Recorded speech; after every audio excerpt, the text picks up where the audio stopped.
الحمد للہ رب العالمین والصلاة والسلام علی سید الانبیاء والمرسلین اما بعد فاعوذ باللہ من الشیطان الرجیم بسم اللہ الرحمن الرحیم الصلاة والسلام علیک یا رسول اللہ وعلی آلک واصحابک یا حبیب اللہ الصلاة والسلام علیک یا نبی اللہ وعلی آلک واصحابک یا نور اللہ۔ میٹھے میٹھے اسلامی بھائیوں اور مدنی چینل کے ناظرین، سلسلہ ہے ایک قصہ ہے قرآن سے۔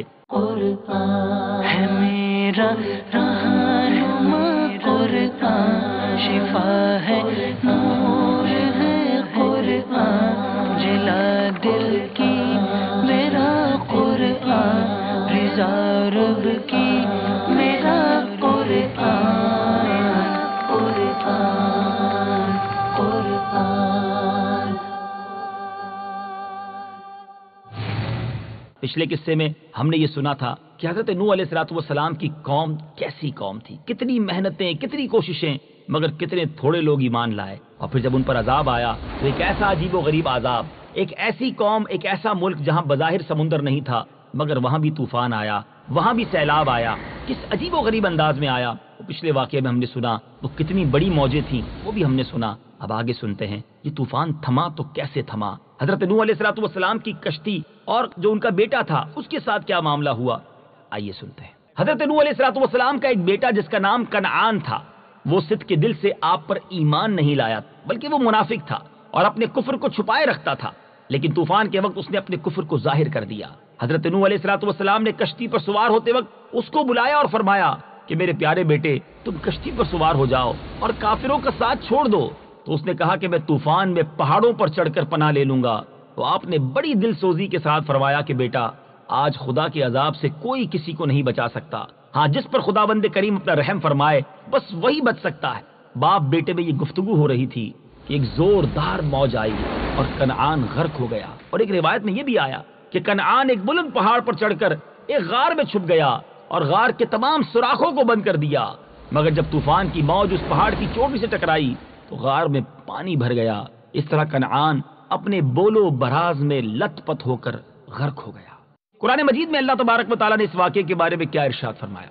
ونادى نوح ابنه وكان في معزل يا بني اركب معنا ولا تكن مع الكافرين قال سآوي إلى جبل يعصمني من الماء قال لا عاصم اليوم من أمر الله إلا من رحم وحال بينهما الموج فكان من المغرقين۔ اور نوح نے اپنے بیٹے کو پکارا اور وہ اس کشتی سے باہر ایک کنارے پر تھا۔ اے میرے بیٹے تو ہمارے ساتھ سوار ہو جا اور کافروں کے ساتھ نہ ہو۔ بیٹے نے کہا میں ابھی کسی پہاڑ کی پناہ لے لیتا ہوں، وہ مجھے پانی سے بچا لے گا۔ نوح نے فرمایا آج اللہ کے عذاب سے کوئی بچانے والا نہیں مگر وہی بچے گا جس پر وہ رحم فرما دے۔ اور ان کے درمیان میں لہر حائل ہو گئی تو وہ بھی غرق کیے جانے والوں میں سے ہو گیا۔ بیٹے کو اپنے سامنے اس طرح غرقاب ہوتے دیکھ کر حضرت نوح علیہ السلام کو بڑا صدمہ اور رنج پہنچا، اور آپ نے جناب باری تعالیٰ میں عرض کی اے میرے پروردگار میرا بیٹا کنعان تو میرے گھر والوں میں سے ہے اور تیرا وعدہ سچا ہے اور تو احکم الحاکمین ہے۔ تو اللہ تعالیٰ نے فرمایا کہ اے نوح یہ آپ کا بیٹا کنعان آپ کے ان گھر والوں میں سے نہیں ہے جن کو ہم نے بچانے کا وعدہ کیا تھا، لہٰذا اے نوح تمہارا یہ سوال ٹھیک نہیں ہے، اس لیے تم مجھ سے ایسی کسی بات کا سوال نہ کرو جس کا تمہیں علم نہیں ہے۔ تو حضرت نوح علیہ السلام نے کہا اے میرے پروردگار میں تیری پناہ مانگتا ہوں کہ میں تجھ سے کسی ایسی بات کا سوال کروں جو مجھے معلوم نہیں ہے، اور اگر تو مجھے معاف فرما کر رحم نہ فرمائے گا تو میں نقصان میں پڑ جاؤں گا۔ اللہ تبارک و تعالیٰ نے قرآن مجید میں اس واقعے کو بیان فرماتے ہوئے یوں ارشاد فرمایا ونادى نوح ربه فقال رب إن ابني من أهلي وإن وعدك الحق وأنت أحكم الحاكمين قال يا نوح إنه ليس من أهلك إنه عمل غير صالح فلا تسألني ما ليس لك به علم إني أعظك أن تكون من الجاهلين۔ قال رب إني أعوذ بك أن أسألك ما ليس لي به علم وإلا تغفر لي وترحمني أكن من الخاسرين۔ اور نوح نے اپنے رب کو پکارا تو عرض کی، اے میرے رب، میرا بیٹا بھی تو میرے گھر والوں میں سے ہے، اور بے شک تیرا وعدہ سچا ہے، تو سب سے بڑا حاکم ہے۔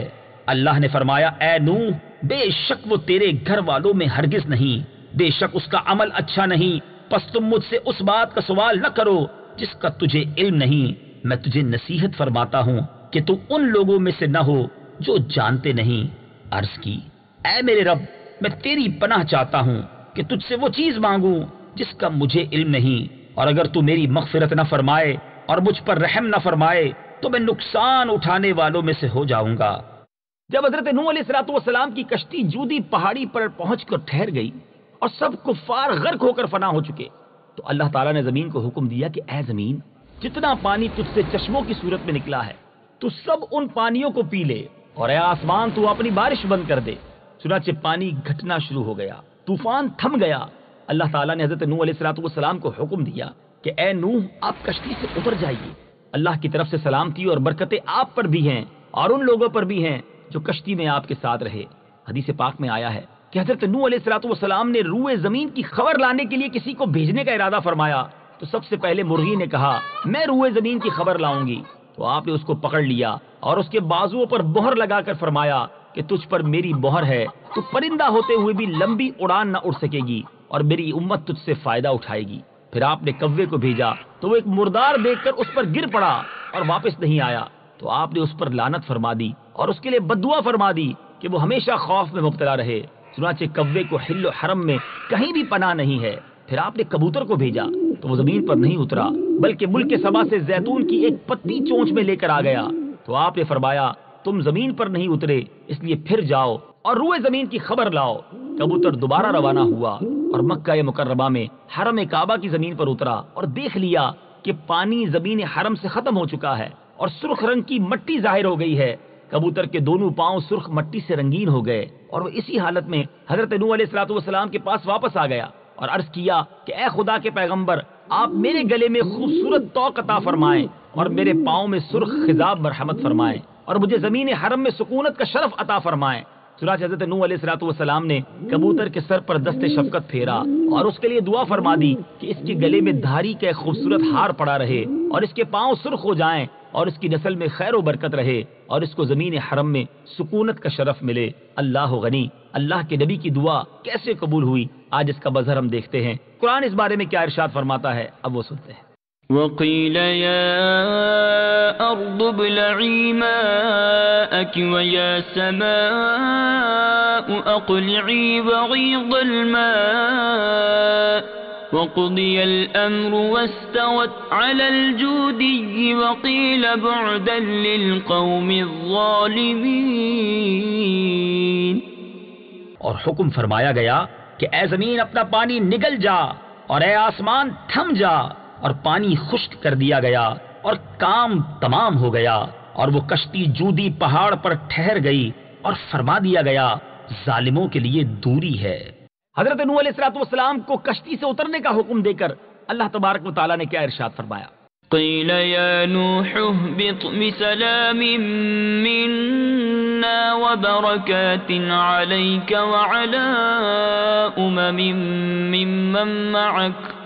فرمایا گیا اے نوح، ہماری طرف سے اس سلامتی اور ان برکتوں کے ساتھ کشتی سے اترو جو تم پر اور تمہارے ساتھیوں کی جماعتوں پر ہیں۔